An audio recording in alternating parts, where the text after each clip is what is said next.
Welcome to the Pewtercast. This is the second half of our Final Thoughts episode where we have been talking about the Bucs versus the Bears game. Ren and I, we have given pretty much our final thoughts on this whole situation.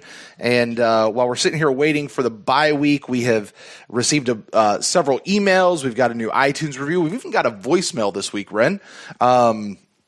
And this is really your final thoughts, fans, on this Bucs versus Bear games and things that are surrounding the Tampa Bay Buccaneers. I am Brent Allen, your host, joined as always by my man, Ren Beef Jerky Dax. What's going on, Ren? Voicemail.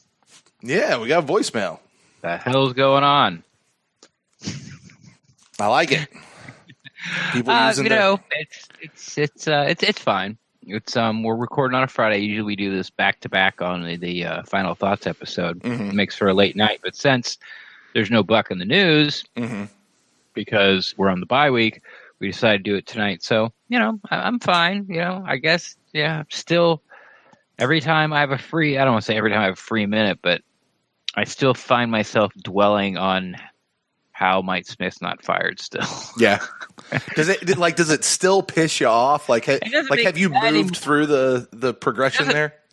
No, it doesn't make me mad anymore. I'm just trying to think why is he still employed? Like I talked a little bit about with you and James. I'm like, well, give me the flip side. Like, where's the silver lining here? Like, why does he still have a job? Mm-hmm. And I just can't think of one. I'm in total agreement with you. I can try to give you excuses what might be going through their brain, but they make no sense to me. Right. They just I know that I could sit there and give excuses, and you'd be like, "Yeah, but that's bullshit because X, Y, Z," and I'd be like, "I know." So right, yeah, I get it, man. I get it. It's basically what Dirk Cutter said, and I talked about it a little bit. Is there's nothing Mike Smith can do to get fired. No matter how bad the defense gets, he's not going to get fired this week, is basically what he said, or get fired this year. Mm-hmm. It's kind of like what he said, because if he doesn't, he says, oh, no, well, if the defense is historically bad, well, it was historically bad the first half of 2016. Mm-hmm. I shouldn't say historically, but it was like one of the worst in the league. It was the worst in the league last year, and now you're worse in the league now. Like, how much worse does it have to get? Here's the thing, Ren. We're talking about the Tampa Bay Buccaneers. Mm-hmm. It's really kind of hard to have a historically bad team with the Tampa Bay Buccaneers. Well, everything's changed. I mean, it is true. Yeah. I know what you're saying, but the way the offenses are now, and defenses can't play anymore and all that stuff. So it doesn't really mean the same. But what it is, you're still last out of 32. Mm-hmm. You're still last. Yeah, and you were last year, and you were last for most of 2016. All at the same. Like I just like, when's enough? How bad does it have to get? I guess that's kind of the question I want to know. Like, how bad does it have to get? Mm-hmm. Like, okay, you're not going to fire him until when? Like, make a line in the sand. And if we never get there, we never get there. If we get there, yeah, I want to see it. Well, I tell you, looking at some of these emails and stuff, we'll definitely be diving back through this. So why don't we go ahead and jump right in? The way this show works, we always start with some iTunes reviews, and we do have one to read tonight, and then we go to anything that we saw out there on social media, Twitter, interactions, things on Facebook, Snapchat, whatever.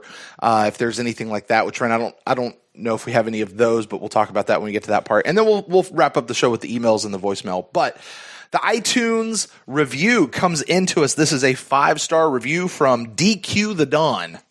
Came in this week. Nice. I mean, the 5 stars, not so much the username. And he says, Daquan from North Carolina. This is a great show. Yeah, there it is. This is a great show. The only thing I'm tired of seeing from Bucs Nation is that Gerald McCoy is soft.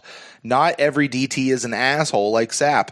Side note, I think it's easier to improve on an idea than to start over, and that's pertaining to Mike Smith. The new DC will make fans, quote-unquote, feel better, but championships aren't built on feelings. Off-season changes, especially in coaching changes, are more effective. Oh, yeah, I'm a bandwagon fan from the 2002 Super Bowl win, but I was 7, so I think I can call myself a true Bucs fan after enduring a decade-plus of disappointments. True. Haven't left yet.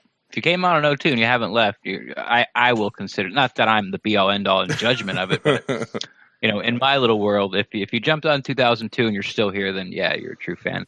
I know what he's saying, but it's too late for that. Like, you had your chance to make the move, and you talked about it last show, where like all we did was replace Jay Hayes, and at the time, us being Bucks fans and wanting to always sort of look on the brighter side of things, you're like, okay, well, I guess that's a start, but I was kind of hoping for more, like, Yeah, we were. If you look back over the offseason, when they fired Jay Hayes, we're like, yeah, great. What else is getting ready to happen? Like, and we said several times, even on this show, like, I can't believe that that's the only change they made, but okay, I guess, sure, like, we'll see what happens, right? Like, that's kind of been through this whole offseason. That's sort of been what we've been saying. So, I get it, man. I get it.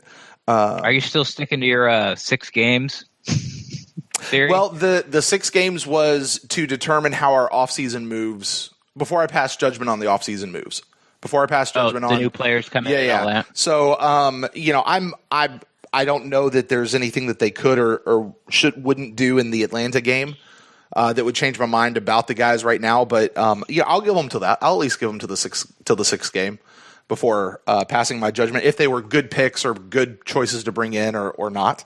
I think for the most part, most of them are probably pretty good. But anyway, Daquan, thank you so much for that review. We definitely appreciate the 5 stars. Just helps other people find the Pewtercast as they're looking for Buccaneer shows. Because I got to tell you, this season so far, even in the last 2 games that we've had out of these 4, we're hitting record numbers, Ren. We really are. Yeah, we're finding more people. I mean, flying, absolutely flying. So we actually set a record number of downloads in the month of September. And that's using the new system and everything that they have too, which is really cool. So not thanks. SoundCloud? No. This is like yeah. It's not the SoundCloud way of measuring. We're only download counts once. We're using that one. Right. So, but anyway, thank you guys for that. If you guys would like to help out the show, one of the best ways you can do that is by leaving an iTunes review. Reviews anywhere else are also awesome. I try to keep an eye out for those. There's not too many other places to do reviews, but that is one way by iTunes. And if you don't listen to us on iTunes, probably you have an iTunes account. If you don't, just go create one. It's free. Leave us a review and then go back to listening to the Pewtercast in whatever way that you do. That just helps get us up in the search engines, particularly on Apple, but it actually does affect some of the other ones as well. So thank you to everybody who has left us reviews. Ren, we're coming up really, really close on getting our 100th review. Are we? I feel like we should do something special for somebody who gives us the 100th review. On-air plotting right here. I still have those signed pictures of Cam Brate and Demir Dotson. Let's do that. The person who manages to get our 100th review in gets a free picture of Cam Brate. Signed, autographed picture of Cam Brate. How's that sound, Ren? Sure. Go do it right now. We should have 8 next week. Do I have to pay for postage? No, I'll take it. I offer. I know that. All right. So thank you guys for doing that over there on iTunes. All right. Ren, I was kind of looking through my Twitter feed and stuff, and I didn't have any major interactions.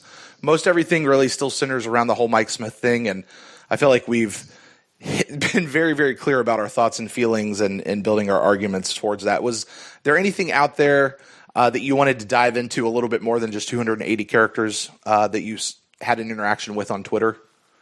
Well, I saw there was an article, our friend, Tometrics, or Tom Metrics is Tom Bassner for the Times. Did you read that article about? I did not yet. It's kind of in the go back and look at it pile for me right now. I don't understand it. Do you understand it? Well, I haven't. I know you haven't read it. Well, which one? He's saying that Fitzpatrick didn't do anything to get benched, except he's not the starter. Right. I mean it's just sort of the logic is really I don't understand. Yeah. Jameis Winston's the starting quarterback. Right. Like Fitzpatrick is not. It doesn't matter what Fitzpatrick does. Mm-hmm.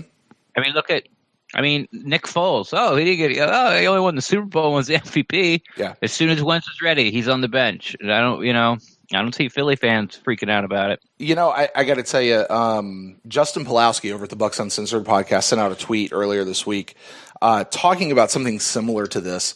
And it's something that I've been saying as well, and I retweeted it because my thoughts and feelings were exactly the same as his on this. And, people have been asking us, is there this big quarterback controversy in Tampa Bay? And people keep talking about, Ryan Fitzpatrick got benched.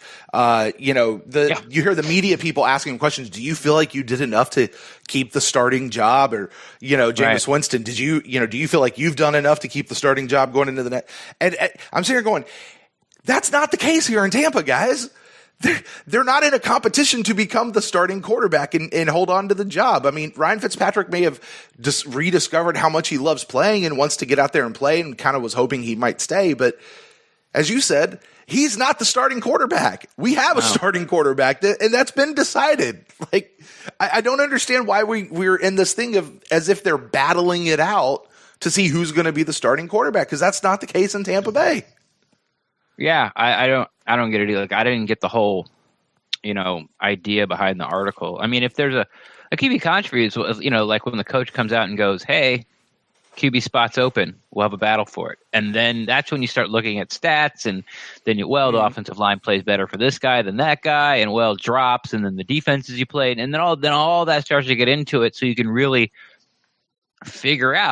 get into the metrics of it. You can really figure out like who's playing better QB, but it's just not. It doesn't apply with this team. It just doesn't. So right. I don't know. Really, how many teams out there truly have an open competition for their starting quarterback spot? I just take this past offseason, for example. Okay. What the Browns did. Yeah. No. He came out. No, Hugh Jackson said there was no. I mean, everybody knew Baker Mayfield was going to eventually take it. Right. But week one, it was going to be Tyrod Taylor. Like, he said it like time after time after time after time. Right. But even still there, though, you still had Baker Mayfield looking behind him going, I'm going to take that spot. I'm going to take that spot. I'm going to take that spot. So true. Had the base looking at it, had the media looking at it. Right. So, we had 3-4 teams who drafted a quarterback who that certainly is happening there. It's not what's happening. Is the backup in Green Bay, is he looking to take over Aaron Rodgers' job and kick Aaron Rodgers to the curb and be better than him? Probably not. The guy in New England over Tom Brady? Probably not. But he had a great game. Jimmy Garoppolo went out and had a bunch of great games when Tom Brady was suspended. But you know what? Who was starting week 5 for New England? Tom Brady. And I loved Bill Belichick's, honestly. I loved his response to that when he was asked the question of who was going to start in week 5. And his whole answer was, Jesus Christ. I could see Cutter doing now, that. That said, and like I said, I have not read Tom's article yet, and if you let's play the game. Let's play the what if game. If Fitzpatrick really was battling it out with Jameis to maintain a starting quarterback spot, and he came in, Fitzpatrick was our starting quarterback for these 4 games. Should he go on and continue to be the starting quarterback in Atlanta, or should we roll it back to Jameis? In Atlanta, maybe. It's really about, look, Fitzpatrick will be fine and probably will. I mean, he's not going to play. There's a reason that he set records. Like, you have to admit that he has played over his skis. He's played above his head. This isn't Fitzpatrick. Now, with the people around him makes him better, and the offensive system makes him better. Well, with Atlanta, he's not going to get a lot of pressure, and their defense is terrible, so you can make an argument about it. But anytime you start to make an argument about a better defense, I think Jameis has to go in there because Fitzpatrick, because of the Steelers game and early in the Chicago game, he started seeing ghosts. Now, you cannot blame those interceptions in the Steelers game against Ryan Fitzpatrick, but the pressure is what made those interceptions. Yeah, not the one that bounced off the guy's head, but he threw it early to Evans, sailed it, and then he had to get rid of it early because of the pressure in the end zone. And instead of making the smart decision, just sailing over Chris Rogers out of bounds, he tried to force it to him and he sailed it. So those interceptions were because of pressure. He was seeing ghosts in the Chicago game. He was falling backwards. He was short hopping balls to people. And, it wasn't the Fitzpatrick we saw in the first 2. And we knew we weren't going to see it. Like, he had every time he threw it to Deshaun Jackson caught it. Mm-hmm. Every time he threw it to Mike Evans caught it, except for the one he dropped. Mm-hmm. You're not going to have that kind of production for a full season. And then as we get, as a team gets it and say we're in the playoffs, they're going to have defenses that are going to bring pressure. So that's why you have to start Winston. And you don't know if Winston can duplicate the same numbers that Fitzpatrick did against teams they're not going to have a good pass rush, such as this week in Atlanta. Mm-hmm. I've already talked about how I think they're going to run the ball a lot, and there's no way in hell he's going to be able to put up those numbers and start a whole new. It's going to continue this firestorm. Yep. It's coming. The offense looked better with the win, lose, or draw. Mm-hmm. Offense looked better under Fitzpatrick because I just don't think the Bucs are going to open it up enough because they're going to try to protect the defense. Right. Okay, so let's play another what if game. Okay. Or not even a what if game. It's more of, did the right thing happen at the right time? So Coach Cutter came out and basically unveiled his plan for the whole Jameis Fitzpatrick thing. He said his plan going into the season was that Ryan Fitzpatrick was going to start through the Chicago game and they would bring Jameis back in the Atlanta game. Right. Unless everything was lights out one way or the other. So if it was lights out and everything was humming and rocking and rolling, then they just ride with the hot hand, kind of like it was. Right. Or if it was just completely dying, then they probably would have started Jameis earlier in the Chicago game. However, started the Chicago game. Yeah, or would have started the Chicago game. However, everything was rocking and rolling, started getting just a little bit rocky in that Steelers game, but not phenomenally so, but still a little bit rocky. So they start Fitzpatrick. Everything went to hell. Mm-hmm. And they went ahead and pulled the trigger and said, we're going to put Jameis in early. Was that the right call? Was that the right time? Did Fitzpatrick do enough to keep his starting job in that situation? He wasn't getting it. Well, first off, you just said it. He wasn't getting it. He wasn't playing the Atlanta game no matter what. Unless those first 2 weeks replicated themselves through weeks 3 and 4. Exactly. Right. And it didn't, and it wasn't his fault. It was almost a perfect situation for the Buccaneers to get Jameis in there, except instead of being up by 9 touchdowns, they were down by 9 touchdowns. No one was upset or mad on Twitter, oh my God, why are they pulling Fitzpatrick? Jameis is not going to be able to come back and win because they were so give Fitzpatrick a chance. They were so far behind, and then you could use the excuse, knock the ring rust, get him in there against some live competition because it's been over a month since he actually, played in an NFL game. Mm-hmm. So it was like a perfect situation for the Buccaneers. The only negative I heard about that, Ren, was there were a few people, very, very few people, that I saw talking about why would you put Jameis in now and risk injury? That was their whole argument, was just don't risk the injury because the game's out of hand. Nothing's going to happen now. Don't get him hurt. I can understand that, but you know what? The offensive line's job to not get him hurt. Mm-hmm. And if he doesn't get him hurt in the Bears game, maybe he'll get hurt in the Falcons game, or that's you can't play scared. You can't coach scared. You can't live your life scared. I understand what you're saying. But I just don't. I follow the logic. I just don't agree with it. Yeah, not that it's bad. I just think that that's not the way that you should coach or play. I'm in full agreement with you there. All right, well, let's look to some emails. We got a couple in here. The first one comes from FlexiProof. That is exactly how it's written, FlexiProof. Okay, I had to read that just to make sure. A little short email here. He says, think they invented that Flex Steel stuff? Possibly. It says, do y'all think that the defense has a chance of stopping the Falcons' offense? I know Julio hasn't had a lot of touchdowns in the last 2 seasons, but we can all agree that the receivers and running backs and average quarterbacks have their best game of their career against us, and I don't understand why. Do y'all think that it's the coaching not adjusting to the opposing team's strengths and weaknesses?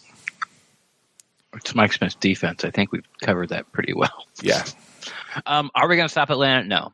What you're going to see, if the Bucs have a chance to win, is you're going to see the New Orleans game. It's what's going to happen. I know I've gone on record a couple of times now saying they're going to try to run the ball, but you know what's going to happen? About halfway through the second quarter, they're going to look up and Atlanta's going to have 27 points on the board, and they're going to have to ditch the run because the Buccaneers won't be able to stop Atlanta. But the good thing is Atlanta doesn't have their starting safeties and their best linebacker out for the season. Atlanta this year has turned to the Saints of years past. You got to score 40 points to win, and you're going to go 7-9 because some games you're just not going to be able to outscore people. And their defense is so banged up, they can't stop anybody. So, no, the Buccaneers are not going to stop Atlanta. And the reason why is I think we've talked about it. Mm-hmm. The question is the Atlanta defense going to stop the Buccaneers offense? Oh, no. No, they can't. Yeah. They don't have the horses. They don't have the pass rush. They don't have the safeties. They don't have, they don't have the cornerbacks to deal. If Jameis gets time, I would look for Fitzpatrick type numbers. That'd be great. To me, I would say that this, and it's to what you just said there. If Jameis has time, this is going to hinge on what the offensive line does. If the offensive line gets there and holds up against what you said is a lack of a pass rush, then maybe we should see that. So I got to be honest, I haven't watched a lot of Atlanta. I plan on watching a little bit more this week. I just saw that first game. Was it a Thursday night game? I think it was at the beginning of the year. It was the Eagles, yeah. Yeah. That's the only Atlanta game I've been able to watch so far this year. So, them and the Saints played a game like we did. Like, whoever has the ball last wins. Oh, yeah. I think there was 8 lean changes in the game because every time somebody got the ball, they went out and scored. Wow. All right. Well, should be interesting to see. All right. Oh, he actually sends us a second email, FlexiProof does. He says, this is a follow-up question. Obviously, I can't see into Thursday, but if Dirk Cutter doesn't fire Mike Smith by Tuesday, he's putting his friendship before his job, the team's success, the players on the team, and the fans. There is 0% excuses why he shouldn't be fired. If he, meaning Mike Smith, is not fired, then Dirk has to go. He's too soft. Well, I agree with you, except for I don't know. I'm hoping there's a reason we can't think of. No, I don't think that Dirk Cutter's not firing Mike Smith because they're friends. Especially since that was the first thing he came out and said at his press conference. Basically setting the table for eventually, I understand I might have to fire Mark Smith here. Right. But the reason I'm not firing him now is not because we're friends. That's basically, that was what he was telling everybody. And he said it fairly convincing. Like when Dirk Cutter comes out, he has that I'm not bullshitting you around voice. And then he has that coaches speak. Like you can kind of see when he was doing this was the no, well, I'm just laying this out. So kind of the way he said it and the fact that he said it and how he said it, I said this before, I tend to believe him when he says that. This isn't about a friendship thing. He understands that. Mike Smith's a big boy. He gets it. Everybody else here gets it. We're talking about real, livelihoods here. So yeah, I don't buy the idea, and I think we're going to probably see this in a couple other emails and stuff tonight, so we can deal with it here. I don't buy the idea that Dirk Cutter is putting friendship before his job or before the success. However, if Mike Smith isn't fired by Tuesday, then Dirk Cutter has to go because Dirk Cutter's too soft. What do you think that is? Not firing Mike Smith a fireable offense for Dirk Cutter? Only if Jason Light and the ownership tell him to, and he refuses, then he has to go. You think so? Because he's insubordinate. That's why Dungy left.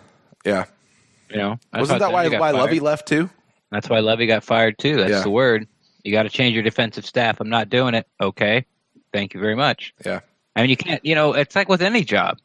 Your boss tells you do something, you say no. Mm-hmm. You're not getting a raise. All right. So Ren Daxt is part owner of the Tampa Bay Buccaneers. You haven't issued an order for Dirk Cutter to fire Mike Smith, but he just hasn't. You get to the spot where you're casting your vote whether or not Dirk Cutter stays. I'd have to hear his reason why he's not being fired. There's more to it than Yeah. You talked about how much you believe Dirk Cutter. I believe Dirk Cutter 95% of the time, maybe more. Mm-hmm. I believe that he believes what he said. The problem is I don't understand it. And it might not even be the reason that he's telling the press is the real reason Mike Smith is staying. Mm-hmm. But, if I'm the boss and, I have a sit down with the head coach and you need, at one point in the conversation, if I'm not listening to what he's saying, I'm going, Dirk, you need to convince me why you're keeping Mike Smith or I'm going to make you fire him. And if you don't, then I'm going to have to fire you too. Now, please make me understand why Mike Smith is here.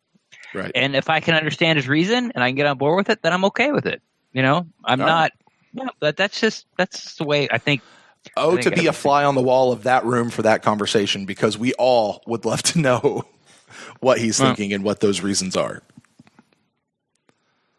So I don't like the soft thing either. I don't think Dirk's soft. You don't think so? Mm-mm. Like I said, I think there's a reason. There's always been a reason. Remember when they used to call about the terrible play clock management in the Rams game? Mm-hmm. Was it the Rams game?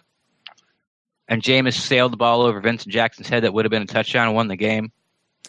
And Cutter was letting the clock tick. Yeah, there were so many clock management issues that people have always been screaming about. So they all run together for me.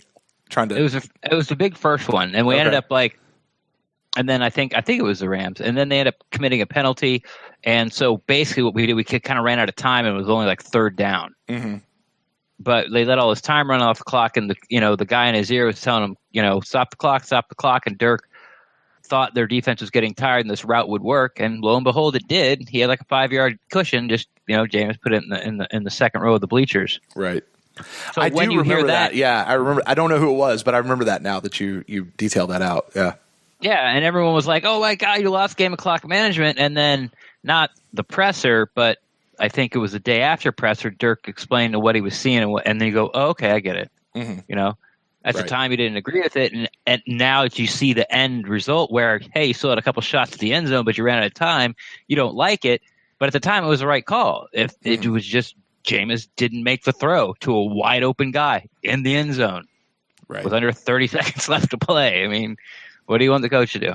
Right. All right. Well, our next email comes in from our good buddy Chef Aaron. And Aaron, if I could just say thank you for not using all caps in this particular email. Oh, boo. It's so much easier to read. All right. Chef says, not much to say that I didn't say on the Instant Cast. Defense. Is there a worse phrase than dumpster fire? Because it is beyond dumpster fire. If I hear Smith say communication one more effing time, I'm going to have an eruption. That excuse is so overdone that it's like becoming a vicious cycle of hearing, we'll get it fixed, but yet it's 2 seasons and 4 games of the same crap. You can't tell me that much worse. You can't tell me that it would be much worse with Duffner as DC. At least he's actually going to blitz the freaking linebackers. Probably. You think so? You think so? Yeah, you think so. He goes on. He says, I actually feel bad for Jason Light. I believe he's been duped by Cutter and Smith with their BS, and Light may lose his job as a result of these two. If you give this team to Sean McVay and Wade Phillips, they more than likely could turn this into something. Of course, I'm presuming there, but they have creative minds, and these two do not. I mean, when you have Kurt Warner looking at the game tape bashing the defense because they got beat on a wheel route not once, not twice, not even 3 times, but 4 times, 3 of which went for touchdowns, why do we keep accepting this BS? As I'm still seeing the excuses being made with the experience and injuries. We lived in the injury excuse for the last 2 years. Every time the team has injuries, they adapt. Dirk and Smith cannot. Did experience hold Lattimore and Williams in the Saints secondary last year? I don't understand that sentence. He was saying that the Saints drafted 2 rookies and they started them in their defensive backfield, and they did really well. And if it wasn't for that miracle play in Minnesota, might have been in the Super Bowl. Sure. Chef's talking here a lot about what I was saying on the show, and I believe actually the Instant Cast, that all of the excuses that you possibly could have of you don't have the horses, you're dealing with injuries, and you're dealing with rookies are done for me. Like they're over. Because you have the horses. We have good players. We have veterans who know what they're doing. We have drafted high round rookies. Every defensive coordinator, offensive, whatever, are dealing with rookies. They're all dealing with injuries at this point. So, Mike Smith's not any rookies are playing better than normal rookies, except for MJ Stewart. Fair enough. I think he's having a rough time. I think Carlton Davis is doing fine, better than fine. And honestly, I haven't really seen enough of Jordan Whitehead. It's. Mm-hmm. Conte got hurt and it was time to shine, and he didn't pop up a lot in the second half of the Steelers game, but also, and then he was hurt for the Chicago game, so we didn't get to see him at all. So, and that's, you're right. It's just all the injuries are over. Like you've run out of them, like you finally cornered that piece of crap liar that works with you that always has 1,000 excuses for doing half the work everybody else. Mm-hmm. But, sort of wants all the praise. And I just kind of feel like that situation where it's like, You got him cornered. Now what? And what we get is, now what? That's what we got. Well, then what do you do? Like, fire me. Then what do you do? Well, I don't know. Have a better work environment. Addition by subtraction. It's almost to that point with Mike Smith now. It's like addition by subtraction. It's just, I didn't do anything wrong. It doesn't matter. It doesn't matter. Right. You got to go. All right, he continues here, finishing up his email. He says, offensively, not much to say. They got manhandled and abused. I thought this team could handle a 3-4 defense after going against Pittsburgh and seeing the tape, but Khalil Mack is simply unstoppable and is currently leading the Defensive Player of the Year race. Gruden is the biggest idiot for trading him, and thank God the Glazers weren't stupid enough to bring him back. This team can't handle a 3-4 defense. That's plain and simple. Once again, this team has zero run game whatsoever, and what are we going to blame it on now? Doug Martin is done. And not that I think he wasn't a problem. It just shows that Warhop in this guard rotation has to be the most mind-boggling thing going. And I'm pretty sure no other NFL team does this kind of stupidity. Yeah. I don't know if any other team rotates their guards, but we've put our 2 cents on that. It's time to see what Kappa can do. It's kind of funny. I guess maybe it's not funny, but Scott Reynolds' Fab 5 came out today. Computer report, and basically, and it's not like our ideas were so innovative no one else thought of them, because they're pretty plain in the face. But it was Mike Smith's got to go. Use Duffner. You got to do something with Beninock, and he said flip it like I talked about, like put in Evan Smith 75% of the time, and Beninock 25% of the time, and talks about a little about Alex Kappa, but he didn't go to the far as I did, where it's like, put competition there, during this week of practice that's coming up, and see what happens, with the mindset that if he does good enough, deactivate Beninock and then do 75-25, 75 Evan Smith. But yeah, I don't think the offensive, I don't think that's the problem. I mean, you don't think the offensive line is the problem? Is that what you're saying? I don't. Yeah, I don't. I know they didn't look as good against a 3-4 defense as they did against the first 2 weeks. But those are not the Pittsburgh's defensive line. Pittsburgh is really good at disguising that's the thing about a 3-4 defense. You have 5 guys at the line of scrimmage, only 4 of them are coming, one's dropping back. And that's sort of, the bread and butter of the 3-4 defense, be able to, you're trying to confuse the pickups and which way the line slides and all that type of thing. I'm not going to go as far as that we can't figure it out, as that I think Pittsburgh's really good at disguising their defenses, and that Chicago's, I guess, left side of defensive line was way better than our right side of our offensive line. That's where Mack and Hicks was. And Hicks was eating Beninock's lunch, until he got thrown out for bumping an official. Right. And Khalil Mack's been doing it to a lot of people. So I can't necessarily get down on Dotson for it. I mean, I wish it would have been a better effort, but whatever. I mean, I'm not worried about the offensive line yet. And running the ball, I talked about it last show, where, take the first. There's sort of always an excuse. Like Chicago game, we're down too many points, can't run. Pittsburgh game, down too many points, you can't run. The first 2 games, the Philly and the Saints game, well, we're up so much, they know we're trying to run it out, so they're stacking the box and not letting us get in any yards. I would say, and I said it, once again, a past pod, was take the first half of all these 4 games, combine the numbers and look at it, and I think that's more of what the run game looks like if we happen to have a game that's close throughout. We haven't had a game that's been, like a 1-score game throughout the game. It started off in the Saints, but by the fourth quarter, we were up 24 points. We were down 30 points just about to Pittsburgh halfway through the second.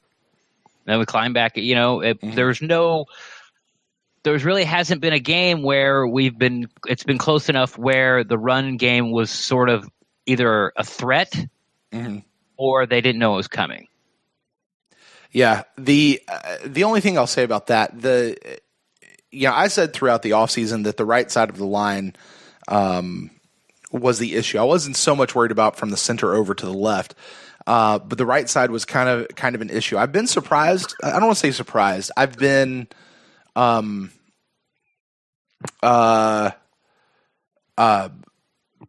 Delighted, I guess. That's probably too strong of a word. I've been okay with how Dotson has performed up through going against Khalil Mack. Now, understanding Khalil Mack's the best guy in the league, I still felt like DeMar Dotson struggled with him more than I felt like he should have, even understanding that Khalil Mack's the best guy in the league. Beninock just, he's not been great. Can't pass block. Yeah, I can't. And if we're going to be a passing team, then you can't have that in there. But what really concerned me in this last game was watching Donovan Smith and Ali Marpet, who also did not, both of them did not have great games. Like Ryan Jensen is the only one who didn't stick out like a sore thumb to me at some point during the game, to allow, stupid stuff to happen. So I'm not even, I'll be honest with you, and people can disagree with me all they want on this. I'm not close to worrying about the running game right now until I see that our offensive line is consistently handling stuff. And I thought they did pretty good the first two games. They did okay, started showing some cracks in the third game, and then it seemed to me like everything fell apart in this last game. So I'm looking for the offensive line to bounce back and to do something here in Atlanta. And, we're through the tough part of the schedule, right, Ren? That's what everybody tells us? Yeah. This is after the Atlanta game, it's supposed to get easier, right? Even though now it's not. I mean, Cincinnati, I think, is 3-1. Mm-hmm. The Browns are way much more improved. Mm-hmm. The Bears are supposed to be, one of the easier games. When we played Atlanta, and we kind of went into this these four games were supposed to be. The Bears was the only one we thought we were going to win. A lot of people thought we were going to win coming out of it. We were supposed to go 3, looking at it, the preseason, this was sort of like a 3-1 stretch. Right. Bears, Falcons, Browns, Bengals. Mm-hmm. Or I'm not really sure how it goes. Bears, Falcons, I'm not sure it's Bengals, Browns, or Browns, Bengals. But, yeah, and now with that defensive performance in Chicago, I don't even know. Yeah. So I don't know what I would bet. If somebody made me put money down, I don't know what I would say for these. Yeah, already being on one. I don't know. All right. Well, moving on, Chef. Thank you so much for your email. Our next email comes in from our friend Alex from Daytona Beach. This is a follow-up email, Ren, that you sort of put out a little bit of a challenge to him. Where you said, "Prove it to me." You said, you got to give me more information. Here's what he says. Alex. About what? You'll hear. Alex from Daytona Beach responding back to you guys about boot camp. Oh, okay. Sorry this took so long. No long to read the novel on air, but feel free to pick your points and reply back as possible. He says, basic training. Actually, I'm just going to read this. He says, okay, so for me, not finding out for 2 weeks was a bit of an over-exaggeration. It was more like 8 or 9 days. I can understand that it would seem unbelievable to how someone being cut off in basic training, but I can only speak from my experience in the Army and my time between 2002 and 2003. And the way it basically worked is you're immersed in military training. You spend a week being oriented to the military with haircuts, uniform stuff before you actually go to basic. On that first day, we place all of our personal items in your duffel bag, including the greatest technology of 2002, my flip phone. This duffel bag was then locked away, and from that point on, the only news you received was from personal letters or a weekly phone call you were allowed to make from one of the payphones. No newspaper? That's what he says. He says the only news you receive is personal letters because they want you completely immersed where you are. Basic training 7 days a week. So other than Sunday mornings, there is no downtime. No television, no newspapers, no radios. Pretty much training from radios. Sunup. Yeah. Pretty much sundown training for 9 straight weeks. All right. There we go. Yeah. He includes a really cool picture here of him and Shelton Quarles. We'll get to that here in just a sec. He says, as far as how he became a fan, he was really only a fan of FSU for a year or two before he jumped from college to the NFL. Not sure why. He also graduated from Troy University, so he guesses that would actually be his college team. Where's Troy University? Do you know? I've never heard of it. I want to say Alabama. You never heard of Troy? I may have heard about it, but you're not a big college football. I'm not a big college football guy. I'm really not. Because University of Kentucky sucks, except for this year. Yeah, I know, dude. 5-0. You might have a top 10 team on your hands. Dude, and football's our off-season sport too. So anyway, he says as he got older, he started to become a draft junkie and would pay attention to college just to see what players would be of interest to the Buccaneers. Right. He says, so I'm glad you brought this up. I would say that Derwin James was in my top 5. However, one, I really wanted Barkley, Nelson, or Chubb, as we all did. Right. He said, I thought that we needed a strong safety more than anything else. And if we didn't pick up Eric Reed, then he would have mostly liked James. Okay. And, I think this is kind of getting into that, you talk about the draft, right? It's where position of need meets best player available and some weird amalgam of that. Did you think that strong safety was our biggest position of need going into this past draft? No. See, and not that he's wrong or, but you can't just look and say, okay, we need a safety, we need a defensive tackle, we need a running back. The team doesn't value those positions all the same. Mm-hmm. So if it's your turn up and there's a DT on the board, a running back on the board, and a safety on the board, and the safety is the best person there, doesn't necessarily they're going to take them because a safety doesn't affect the play that much. I mean, the reason Derwin James, and I'm not saying he's not a good player or whatever been a good player, but the reason Derwin James doing so good in, I almost call him San Diego, with the Chargers, they're playing him all over the field. Mm-hmm. Like he's playing linebacker, he's playing he's lining up in slot nickel and blitzing. Mm-hmm. When's the last time people are like Mark Cook goes, oh, he'd be tied for the league, tied for this team in sacks. When's the last time you seen Mike Smith blitz a safety? Well, I'm not using Mike Smith as my litmus test for guys, but I understand you have your point. because that's who he'd be playing for. You're very true. That's a very, very good point. But I mean, we heard this about Derwin James, right? He's not necessarily a safety. He's more of kind of an he's a smallish all around guy, right? And super athletic. Yeah, and I get that, but I sort of veered off my point. But the Bucs. It's very simple. The closer there's a quarterback, and then the closer you are to the ball is the way football teams value your position. Fair enough. I think the only thing that changes that is cornerbacks and linebackers. I personally am in the thinking that linebackers are the running backs of the defense. You just need athletes, man, and you can find them anywhere.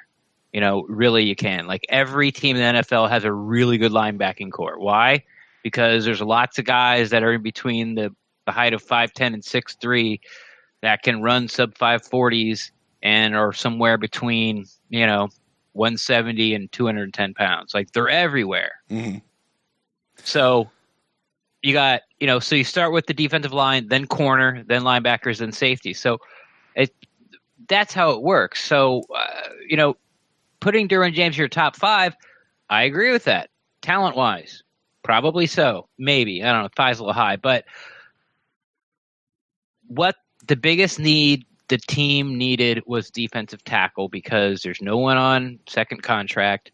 There's no one, another guy that is, no one's on their first contract besides Noah Spence, who, by the way, barely plays for the team anymore. Mm-hmm. Hadn't drafted an interior defensive lineman since Tuiko Lavatu, and before that, I don't think ever as Jason Light. And Tuiko Lavatu ended up not being on the team this year. Mm-hmm. Everybody's on their second contract. You just needed to replenish the depth there, and we love Justin Evans, but the impact that he's going to have on the game compared to the impact that Vita Vea is going to have the game, it's just not going to be the same.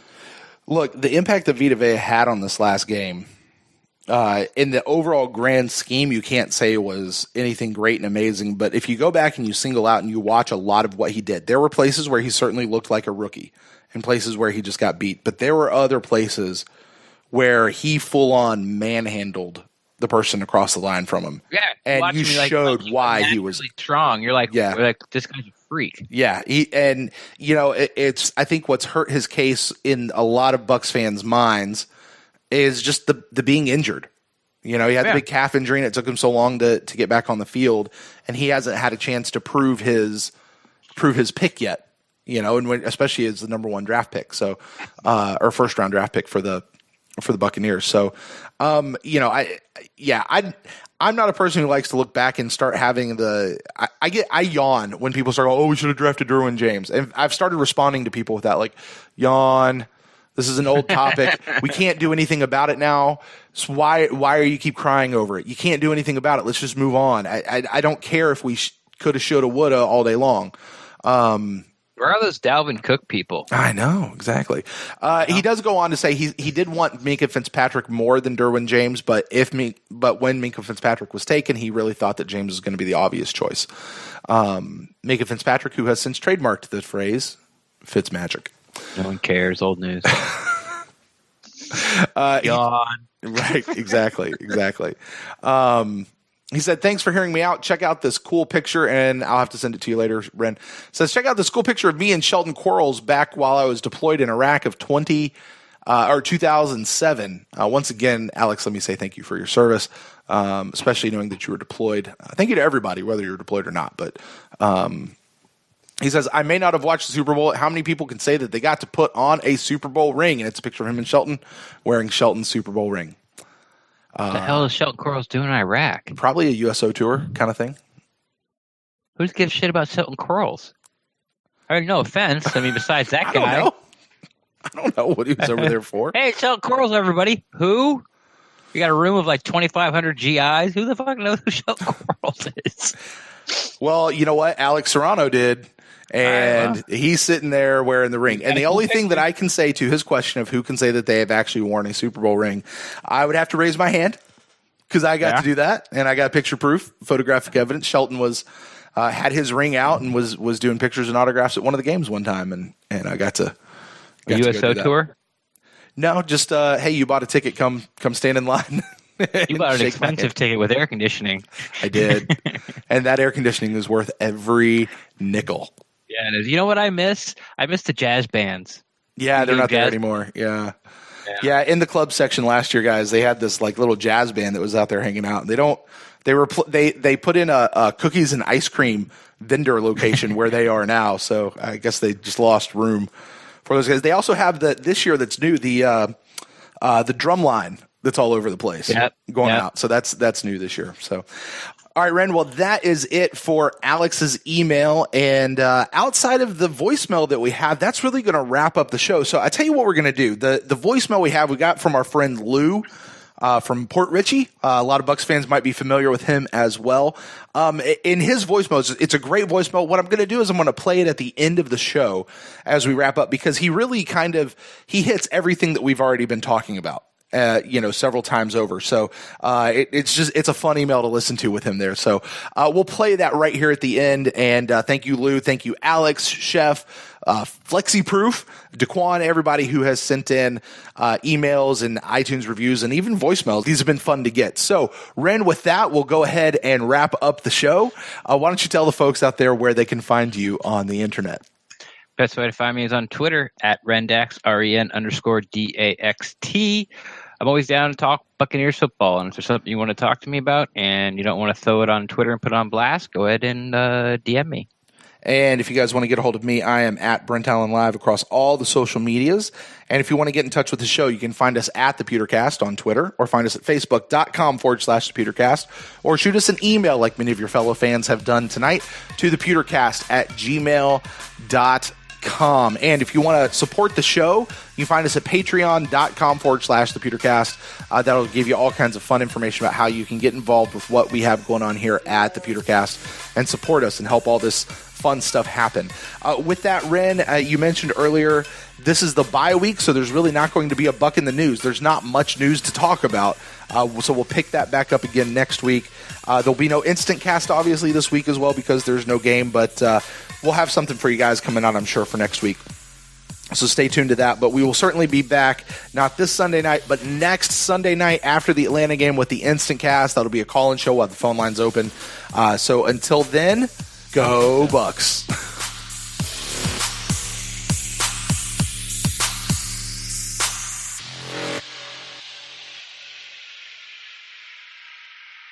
Brett, Ren, how we doing, brother?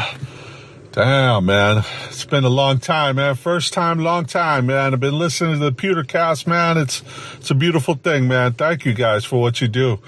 Man, the Instacast show, man, is a beautiful thing, man, right after the game. But I missed it, man. I missed it. But, dude, man, I couldn't believe what I saw out there, man. Just our defense was just atrocious, man. There was no pressure on the QB, man. Trubisky had all day, brother, to throw whatever he wanted, man. Whatever he wanted back there, man. And our secondary, you could see, man, the guys were pointing at each other. It was nothing but confusion. I can't even tell what coverages these guys were doing, man. Like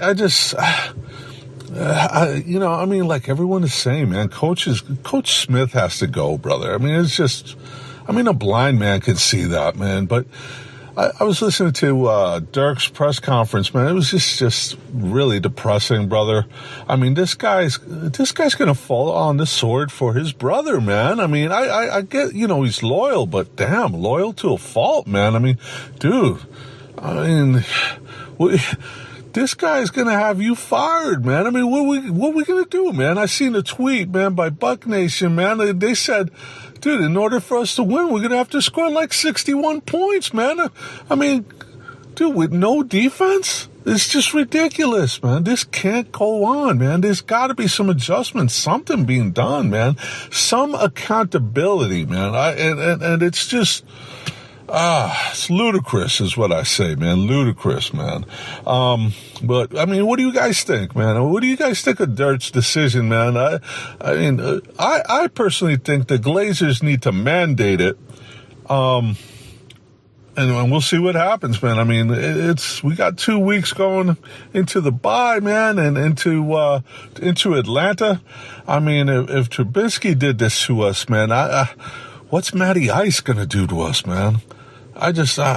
God, I don't know, brothers. I don't know. Oh.